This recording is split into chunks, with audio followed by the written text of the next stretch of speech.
today's panel discussion. My name is Gabriel. Makita, Francis, Sinoa, Theophilus, Rosemary, Today we will be reviewing and giving our opinions on two global events that were featured by the current year trees of PGIS. These events are the Arab Spring and the 9/11 attack. Now without further ado, Theophilus, can you tell us about the Arab Spring?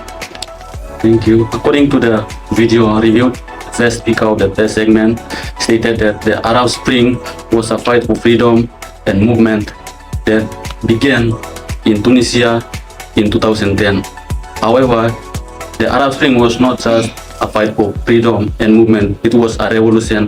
Why do I have to state that it was a revolution? Because though it started in Tunisia, but it spread to other Arab countries apart from Tunisia, and also it included North Africa as well. And there are three causes to the revolution.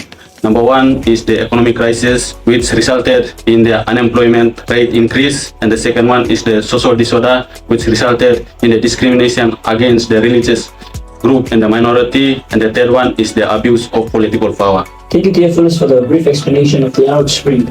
Now, there was also an event that took place 10 years prior to the Arab Spring that shook the world and changed the world's perception of Arab nations. So, Francis, according to your research on this event, can you tell us about the 9/11 attack? thank you, Gabriel. So the 9/11 attack was the worst terrorist attack ever in history. The second speaker in the previous video tried to explain it but couldn't stress on the seriousness of the event. However, going back to the question, what really happened during the 9/11 attack? According to Pewaus and Goldstein in 2017, the terrorists attacked the US, destroying the World Trade Center and the wing of the Pentagon in Washington DC, killing thousands of US citizens and also citizens from 60 other countries. The terrorist group that was responsible for the attack was the Al-Qaeda, which was led by Osama bin Laden. Bin Laden's motive was motivated by the US presence in Islamic countries and their support in Israel, which was seen as imperialistic. Going back to the second speaker in the video, he outlined the main causes of the attack as a result of the Iranian Revolution and the Soviet invasion of Afghanistan, steering Islamic extremists to act resulting in the attack. Francis, what do you think? I think he is correct in one way, but it is important to know that Osama bin Laden had an anti-Western perception on the American ideology. According to Bethel et al. 2005, bin Laden saw Western gender identities as a threat to his Islamic culture. He and the Al-Qaeda was protected by the Afghanistan government during that time, which led to President George Bush waging war on terror against Afghanistan and invading Iraq in 2003. Thank you, Francis. Adding on to the invasion of Iraq by USA in 2003, according to Lawson 2015, Iraq had no connections with Afghanistan, the Taliban, Al-Qaeda, and the 9/11 attack. However, the British president labeled the state of Iraq as a terrorist state, and Iraq was invaded by America because of the suspicion that they and their leader Saddam Hussein were in possession of weapons of mass destruction. However, none of these weapons were found to justify the invasion that was made by the US, and this is something that the US can be held accountable for by the ICC. Simon, you just mentioned the ICC. Can you tell us what the ICC is? So in the previous video, the third speaker stated that the ICC, or the International Criminal Court, is an independent international organization which is not part of the United Nations organization. She also explained the functions briefly, stating that ICC is responsible for investigations involving crimes that have a large impact on the international arena.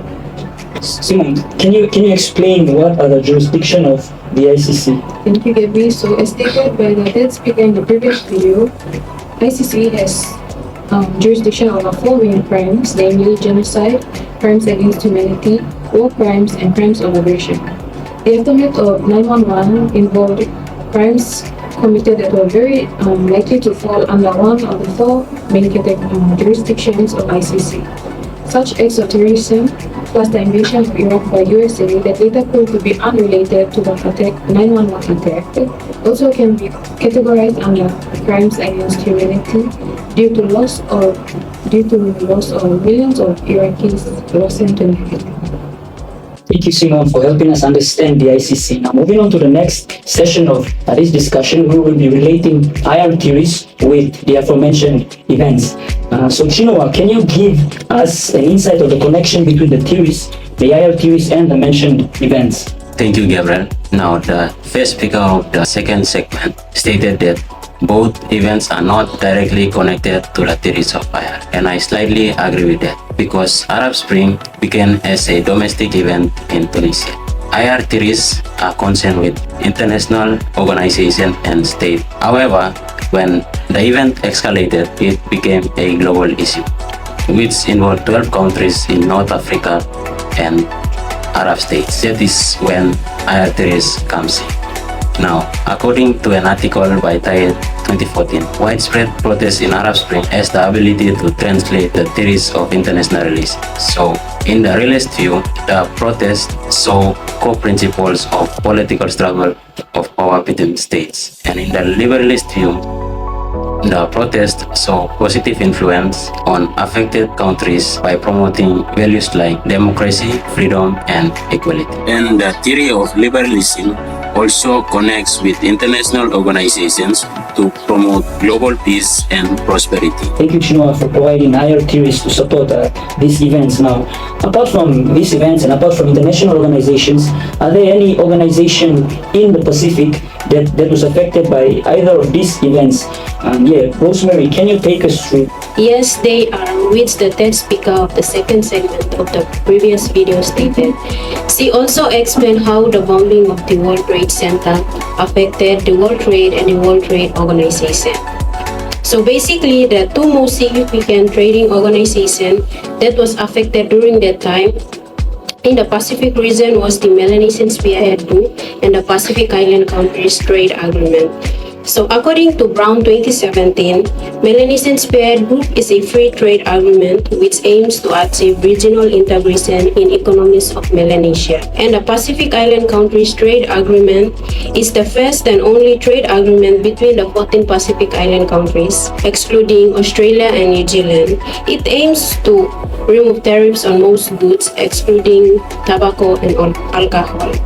All in all, we can say these organizational agreements allow trade to occur. PNG is a developing country, and according to the theory of dependency, PNG relies on developed nation and international organization for its economy to function. So when the global crisis such as 9/11 attack happens, it affects and slows the economic progress of the PNG and other Pacific.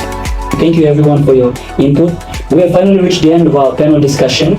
So thank you all and see you next time.